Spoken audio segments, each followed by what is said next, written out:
Les nouveaux Unimog U300 et U400 affichent une ligne inédite. Pour cette troisième génération d'Unimog depuis 1951, Mercedes a profondément remodelé son petit camion. Avec les U300 et U400 commercialisés en avril, les modifications sont multiples, elles renforcent sa polyvalence sans nuire à son pouvoir de séduction. Le look d'abord. Les modifications sautent aux yeux en comparaison des vieux Unimog. Le capot est plus discret, plus plongeant, donnant un ensemble plus compact. Le pare-brise et les vitrages ont été agrandis dans des proportions importantes, ouvrant une très grande visibilité. Dans la cabine, plus spacieuse, le tableau de bord se veut plus ergonomique. Autre changement, sous le capot. Les nouveaux Unimog U300 et U400 présentent des motorisations prédisposées Euro 3, disponibles en 3 puissances, de 150 à 230 chevaux.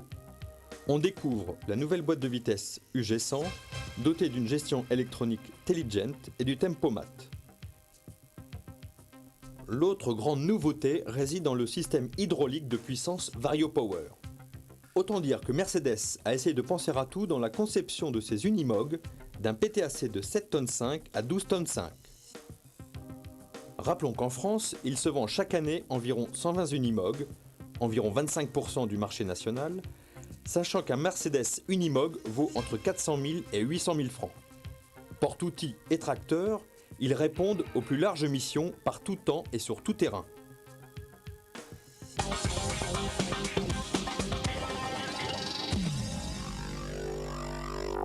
Feu vert.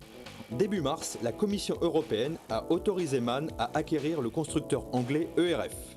MAN, en janvier, avait racheté la totalité des parts d'ERF, détenues par le groupe canadien Western Star, lui donnant le contrôle à 100% du constructeur anglais.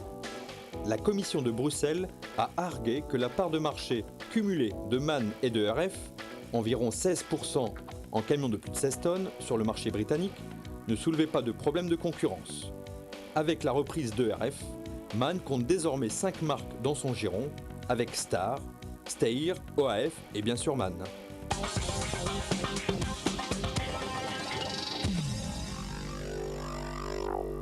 On y voit plus clair. Présentée en 1996, la gamme lourde Actros de Mercedes arbore désormais un nouveau tableau de bord.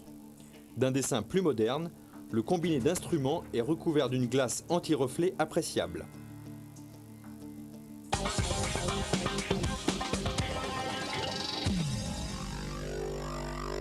Feu rouge. La Commission européenne de Bruxelles a bloqué le 14 mars dernier la fusion de Scania et Volvo qui aurait donné naissance au numéro 2 mondial du poids lourd. Motif de ce refus invoqué par Bruxelles, la concurrence serait mise à mal dans les pays du nord de l'Europe, en particulier en Suède et en Irlande, sur le segment des camions de plus de 16 tonnes. Volvo a annoncé du coup son abandon du projet de fusion avec Scania. Reste que les observateurs voient aujourd'hui les deux groupes suédois en position de faiblesse. Volvo comme Scania pourraient être les prochaines proies de groupes industriels comme Volkswagen, General Motors Fiat ou Navistar.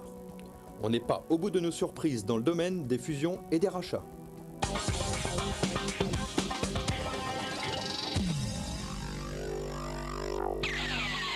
C'est reparti. La Coupe de France des camions de course ouvre le bal en Espagne.